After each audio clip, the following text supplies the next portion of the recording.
Special electron and relativity का क्या ताल्लुक है, तो आज हमने ये डिस्कस करना है।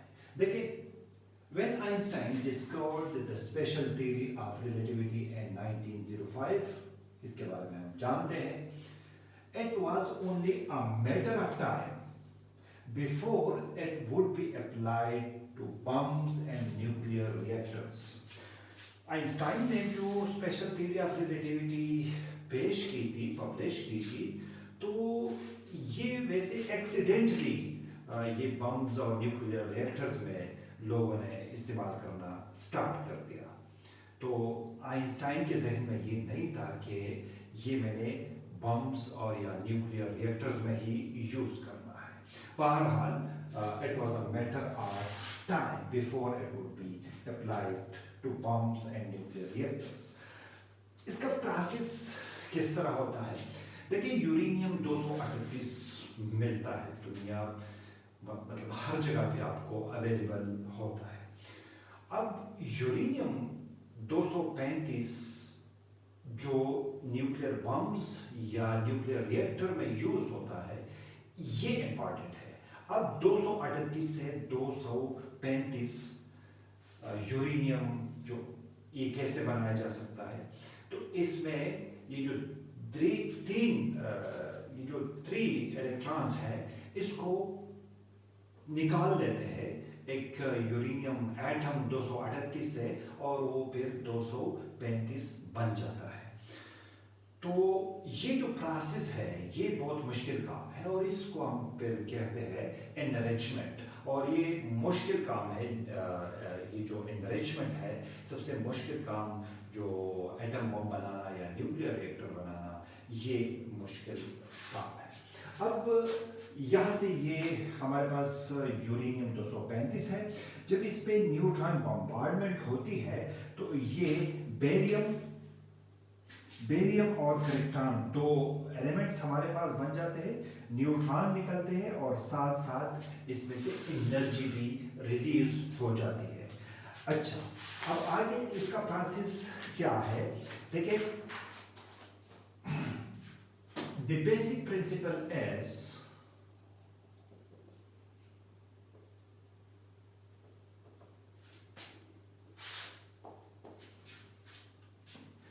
यहाँ पे law of conservation of momentum अगर हम बात कर ले, तो 4 मोमेंटम कंजर्वेशन हमारे पास होती है। 4 momentum conservation, P initial which is equal to P mu final।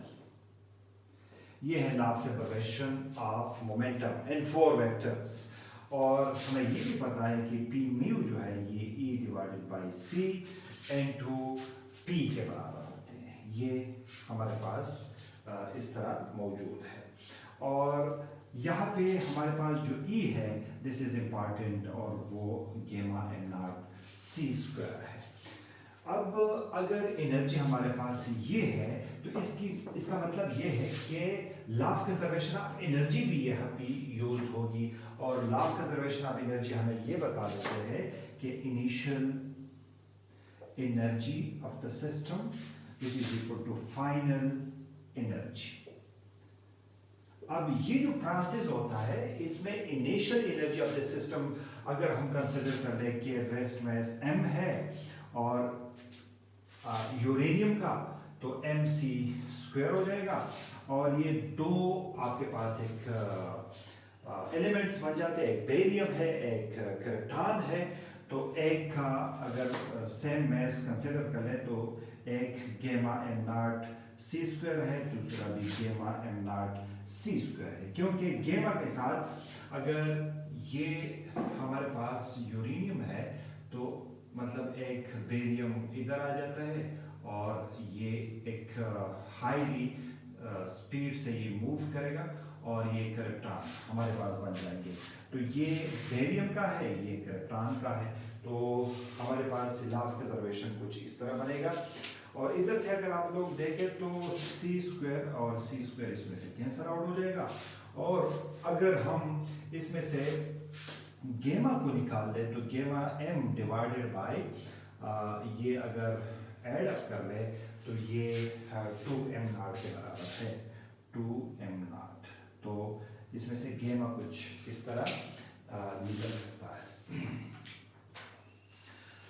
अब हमने now looks for the kinetic energy of the looks for the kinetic energy of the fragments। और जो बेरियम और वो बनते हैं वो इसके बारे में फ्रैगमेंट्स वो क्या होगी। देखिए काइनेटिक एनर्जी हमारे पास बन जाएगी क्योंकि काइनेटिक रिलेटिविस्टिक काइनेटिक एनर्जी हमारे पास फ्रैगमेंट्स की एक की gamma am not C square है, दूसरे की gamma am not C square है, माइनस फिर इसका जो इनिशियल है वो क्या है, initial rest minus M not C square plus M not C square. Last time अगर आप लोगों को याद हो हम ये जो रिलेटिविस्टिक काइनेटिक एनर्जी है, रिलेटिविस्टिक काइनेटिक एनर्जी हम इस तरह डिफाइन कर चुके हैं और वो है gamma am not C square minus M not C square. ये एक सिंगल पार्टिकल के लिए हम यूज कर सकते हैं, लेकिन यहाँ पे मैंने लिख दिया this one and this one. ये एक पार्टिकल के लिए है, बेरियम के लिए कंसिडर कर ले, ये इलेक्ट्रॉन के लिए कंसिडर कर ले, तो ये रिलेटिविस्टिक एनर्जी है माइनस इसका जो रेस्टमेस एनर्जी, इस एक का भी रेस्टमेस है दूसरा का भी रेस्टमेस है, तो ये एक पार्टिकल के लिए है, ये दो पार्टिकल के लिए हम लिख सकते हैं। इधर से अगर हम काइनेटिक एनर्जी को कैलकुलेट कर ले तो इधर से 2 gamma am not C square है minus 2 am not C square आ गया। अब गेमा की वैल्यू जो लास्ट टाइम हमने कैलकुलेट किया था अगर वो हम पुट कर ले तो फिर 2 gamma M divided by 2 am not C square minus 2 am not C square. अब ये 2 और 2 कैंसल आउट हो जाएगा, ये कैंसल आउट हो जाएगा, तो काइनेटिक एनर्जी इन फ्रैगमेंट्स की वो क्या होगी, M C square and minus 2 am not C square, कुछ इस तरह बन जाएगी। और ये है total relativistic kinetic energy. This is the kinetic energy which is released in the fission reaction। ये fission reaction में ये energy रिलीज होगी। This is the kinetic energy, relativistic kinetic energy which is released in the fission reaction or fission process। ठीक है, तो ये हमारे पास relativistic kinetic energy है।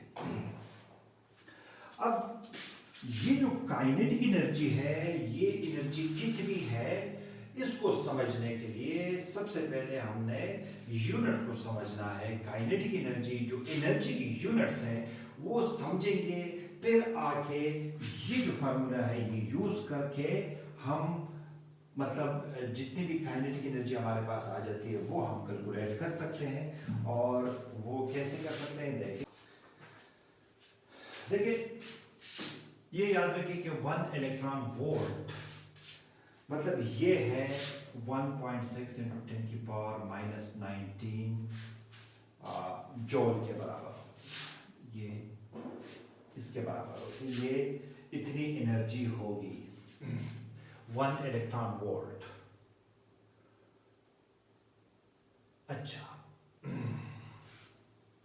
सिंपल सी बात ये है कि फर्ज कर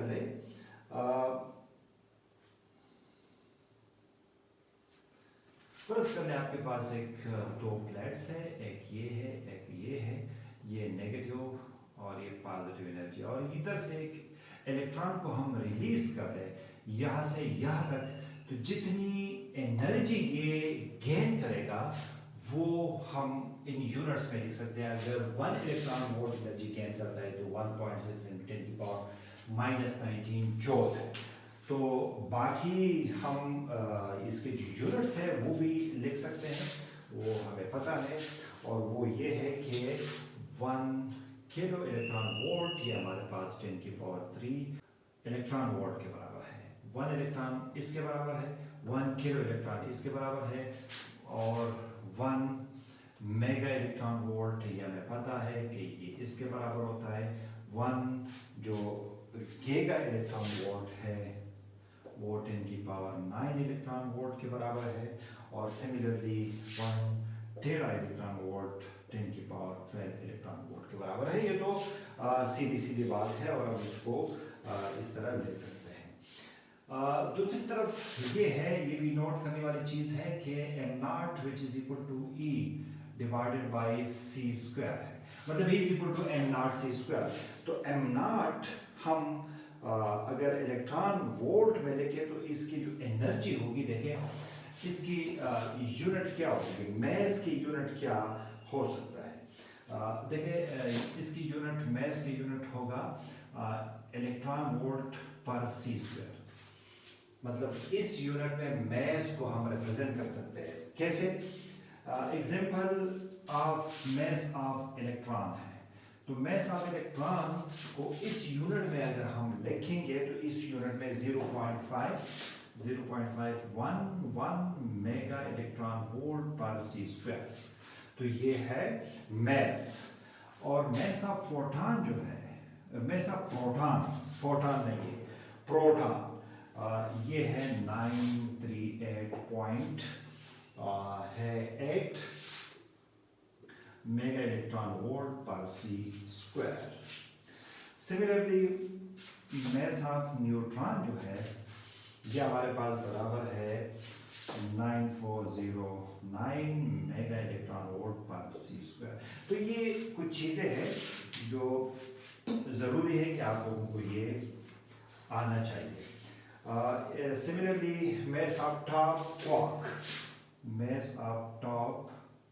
क्वार्क, मतलब ये भी एक पार्टिकल है और इसकी जो मैस होती है 107 और ये है गीगा इलेक्ट्रॉन वोल्ट पर सी स्क्वायर। अच्छा, अब यहाँ पे जो एनर्जी रिलीज होती है ये हमारे पास, ये जो हमने ये फार्मूला लिखा हुआ है इसको हम इस अंदाज में भी लिख सकते हैं कि अगर इसमें से सी स्क्वायर कॉमन ले लें तो m माइनस 2m नॉट सी स्क्वायर।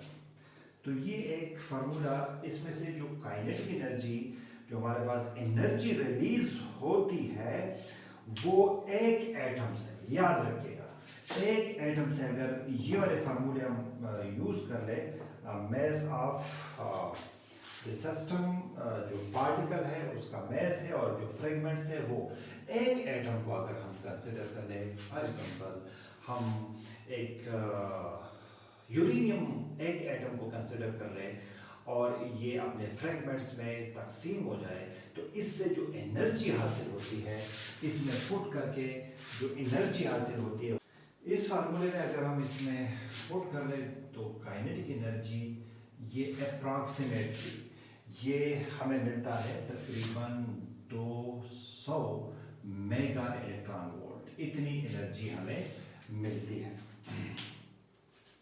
अब अगर हम कंसिडर कर ले 1 किलो F1 kg यूरेनियम 235, तो 1 kg में याद रखिएगा कि 1 kg में कितने नंबर ऑफ एटम्स है।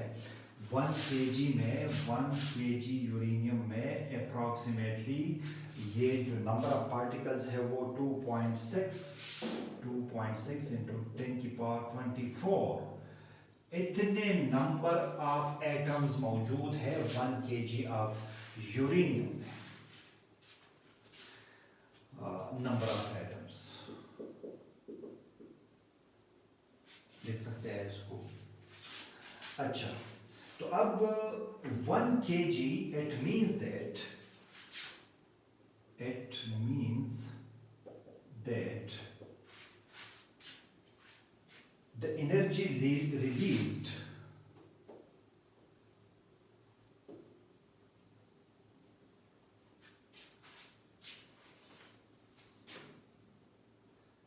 in 1 kg ऑफ यूरेनियम 235 वो कितना है? वो अप्रॉक्सीमेटली मतलब अब 1 kg नंबर ऑफ एटम्स है, टोटल 1 में 200 है, तो ये तकरीबन 200 को मल्टीप्लाई करना पड़ेगा 2.6 इंटू 10 की पावर 24, इसमें से मल्टीप्लाई इसके साथ मल्टीप्लाई करना पड़ेगा जब और ये मेगा हर्ट्ज है, इसको हम मेगा इलेक्ट्रॉन वोल्ट है। अब इनको और इसको अगर हम मल्टीप्लाई कर लें और इसको जॉल में कंसिडर करके लिख दें तो हमारे पास 8.3 इंटू 10 की power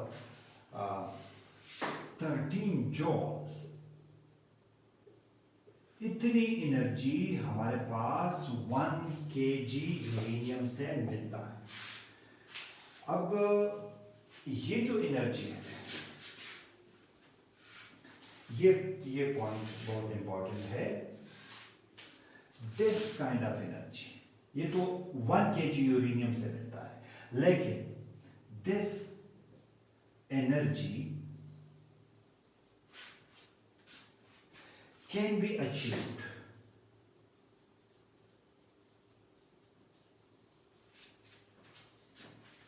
while burning of 200 tons of oil।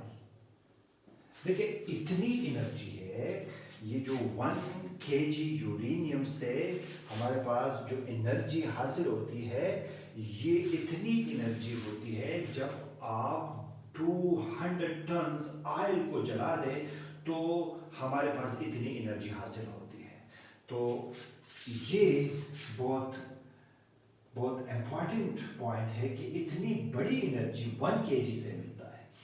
तो अब पॉइंट ये है कि यूरेनियम, ये जो एटॉमिक बम है, in the core of uranium bomb there are around 25 kg uranium.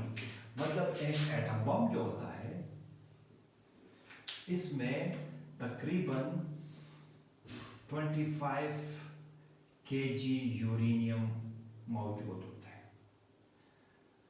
तो अब आप खुद अंदाजा करें कि 1 kg से इतनी एनर्जी हासिल होती है तो 25 kg से कितनी हासिल होगी। तो ये बहुत बड़ी मकदार की एनर्जी होगी।